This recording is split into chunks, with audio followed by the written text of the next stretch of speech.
Namatay na naman ang halaman mo. May mali kang nagawa sa kanya. Ito yung 5 wrongdoings mo sa pag-aalaga mo ng plants mo. Hello viewers. Ako po si Donna at nag-share po ako or gumagawa ko ng mga video all about plants. Number 1 na mali mo sa pag-aalaga mo ng mga halaman mo ay ang wrong watering. Wrong watering kasi pag may nakita ka ng mga araw-araw na droplets sa dahon ng halaman mo, mapaanong halaman pa yan pag laging may droplets dyan, ay ibig sabihin na overwater mo na siya. Kasi pag meron laging droplets everyday sa same plants na nakikita mo, laging may droplets dyan sa dahon ng halaman mo, ang tawag dyan ay guttation. Guttation, yun yung proseso ng halaman. Pag sobra na ang tubig, ay lumalabas na yun sa dahon ng yung mga dulo-dulo ng dahon ng halaman. So, tuwing gabi, pag naka-close ang stomata ng plants natin, kaya hindi nagre-release or hindi active ang water transportation sa halaman natin, pag napansin mo na meron laging droplets everyday sa same plants, ang tawag dyan ay guttation. Guttation, yun yung proseso ng halaman natin. Pag sobra na ang tubig, ay nilalabas na yun sa dahon nila. Kaya may mga droplets dyan sa dahon nila. Tapos maglulusaw na yung mga dahon na yan pag laging may droplets doon na nakatambay sa mga dahon nila. So maglulusaw na yung dahon hanggang sa malusaw na rin yung mga stem ng dahon na yun. Kasi basang-basa lagi yung dahon niya or yung stem niya. Nangyayari kasi yun tuwing gabi pag naka-close yung stomata ng halaman natin. Yun yung stomata, yun yung maliliit na parang mata-mata, kaya tinawag siyang parang stomata. Greek word yun na parang maliliit siyang parang mata dyan sa dahon ng halaman natin. Sa loob, dito sa ilalim ng halaman natin at dyan sa harapan ng halaman natin. Yun yung nagtatrabaho para magkaroon tayo ng mga healthy halaman. Siya yung nagko-collect ng mga sunlight into energy para ma-convert yun dito ng mga stem hanggang doon sa roots. Nagtatrabaho yan sila. Yung stomata, yung stem na to, yung tubig doon sa roots. Yung roots ay tumutulong din para mabuo yung photosynthesis na maging energy yung nakuha nilang nutrients. So, pag hindi active yung stomata dyan, or tulog yung stomata tuwing gabi, kasi sa morning lang talaga sila active, pagkagabi hindi masyadong active, or konti lang na stomata yung active, pag nasisinagan lang siya ng ilaw, tsaka sila nagiging active.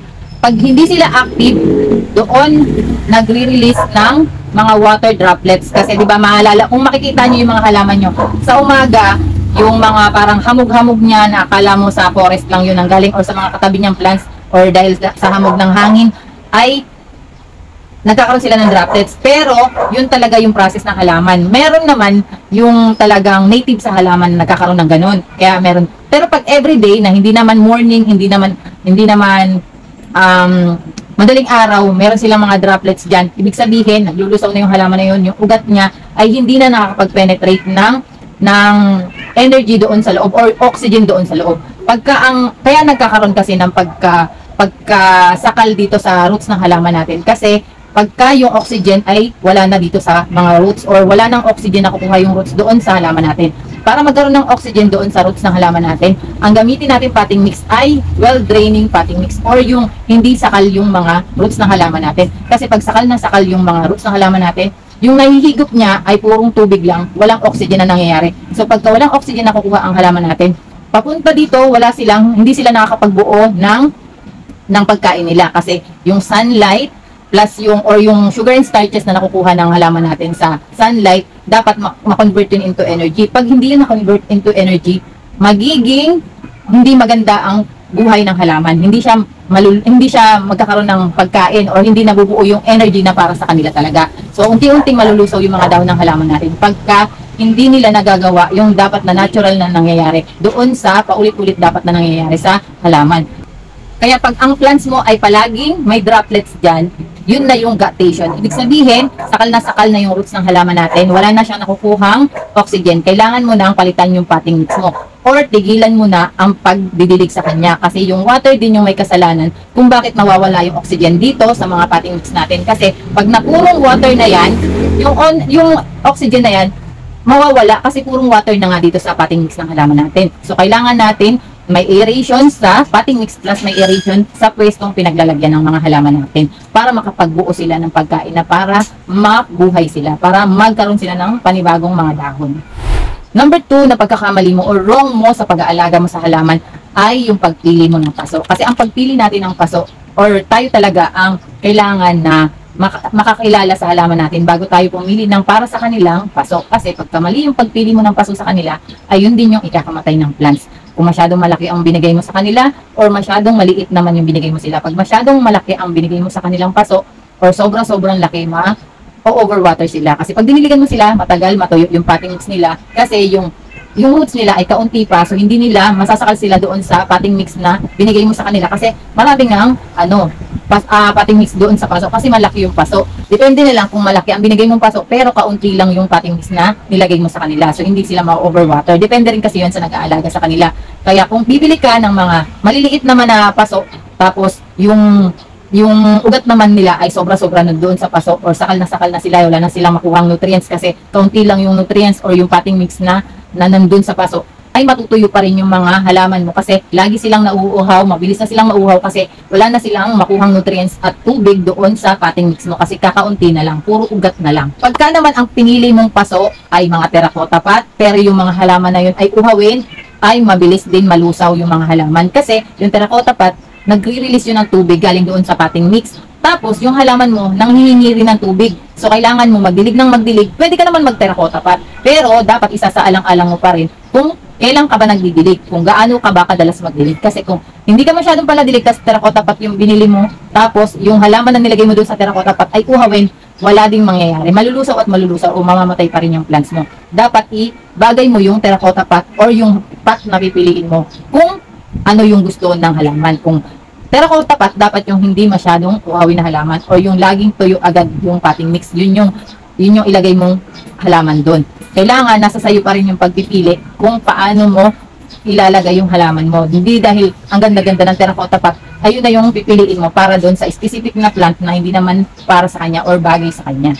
Number 3 na, wrong mo sa pag-aalaga ng halaman mo ay yung maling paggamit mo ng fertilizer or wrong fertilizer. Kasi pagka ang fertilizer natin, iba-iba yung mga fertilizer eh. Marami kang mapagpipili ang fertilizer eh.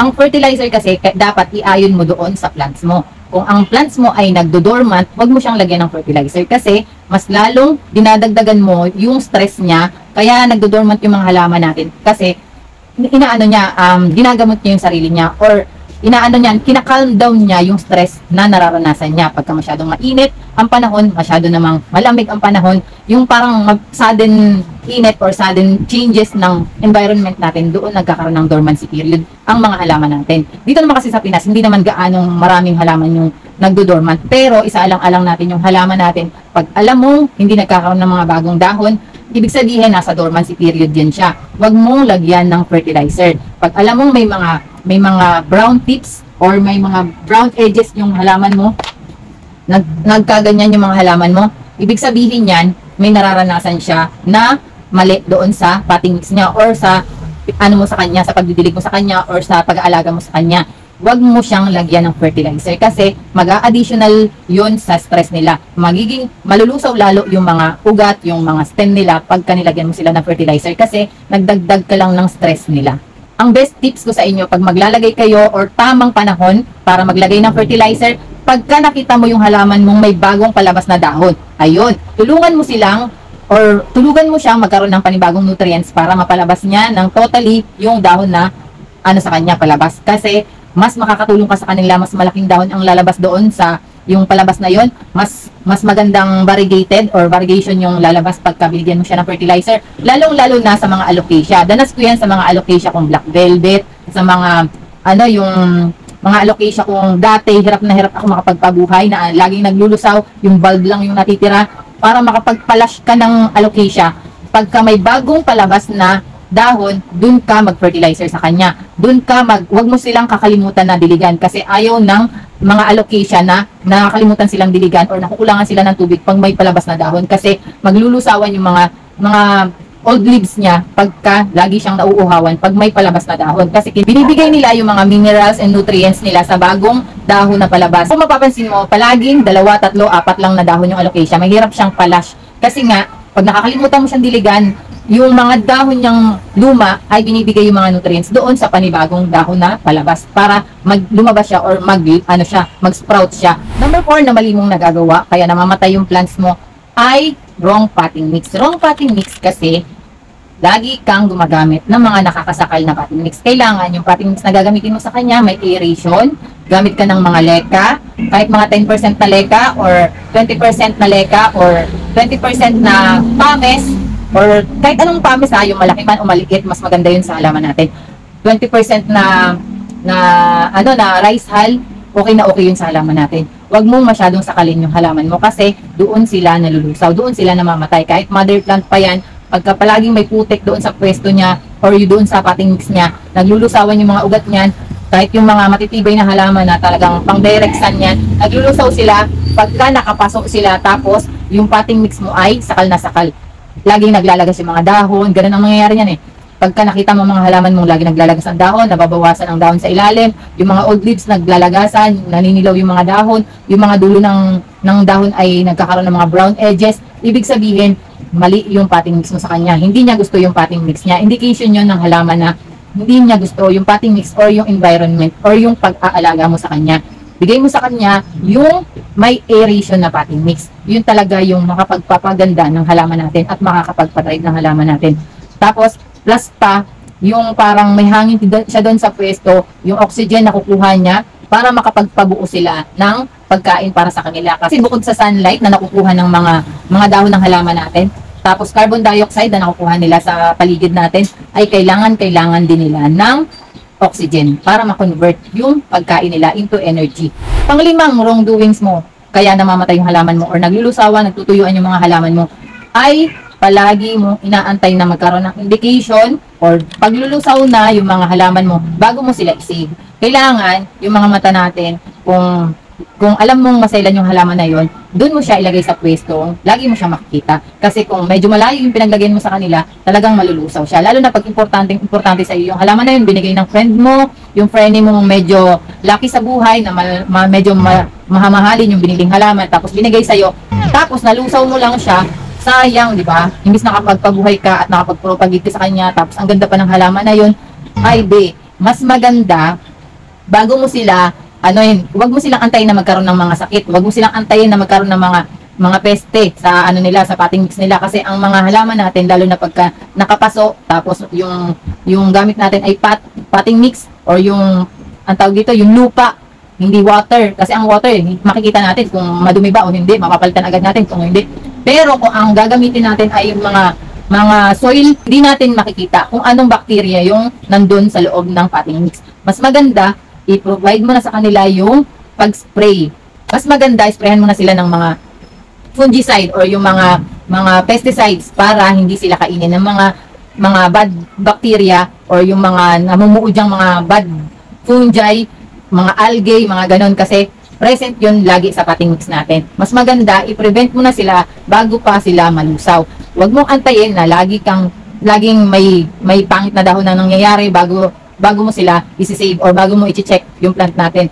Lalo na sa mga kalateya, lagi silang nagbibigay ng mga signs kung bakit pumapangit na yung mga halaman niya or yung mga dahon niya. Makikita mo agad sa halaman kung hindi niya gusto yung pwesto mo, hindi niya gusto yung pag-aalaga mo, pagka pumapangit na yung mga dahon. Huwag mo nang antayin na pumangit yung mga dahon nila pagka ka sa kanila, mag-spray ka ng fungicide. Kailangan every 2 months, kasi pag maghahalaman tayo, kailangan isipin natin na may maintenance ang halaman. Bukod sa fertilizer, may anti-fungus, pest din sila na kailangan nila. So kung gusto nyo pagandahin yung mga halaman nyo, gusto nyo malaman kung paano alagaan or mas mapaganda mo yung halaman mo, click mo yung video niya.